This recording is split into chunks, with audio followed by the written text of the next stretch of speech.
Heureux est M. Macron. Les yeux ne mentent pas, n'est-ce pas? Des you-you, des foules en liesse, des poignées de main. Le président, d'une rangée humelle l'autre, baigne dans le charme d'un protocole à la règle.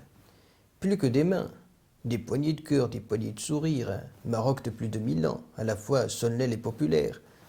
Macron, jadis d'inspiration camusienne, n'a plus à imaginer un Sisyphe heureux, comme il le dit autrefois, en parlant de cette région du monde, Maghreb, Afrique. N'est plus tenu de rouler à l'infini cette boule de pierre sur le flanc escarpé d'une montagne aux enfers, condamné par je ne sais quel dieu grec, que Dieu nous en préserve de ces dépravations de foi, qui associent des clones de divagations humaines à Dieu l'unique.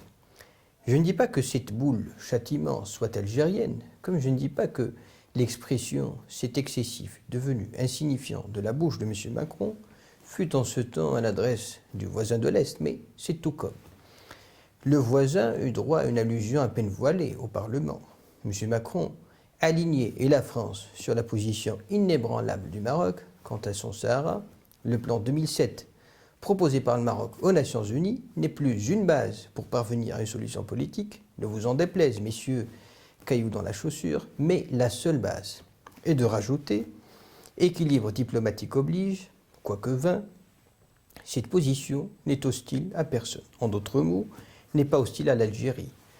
On est face à un tournant. Pourquoi?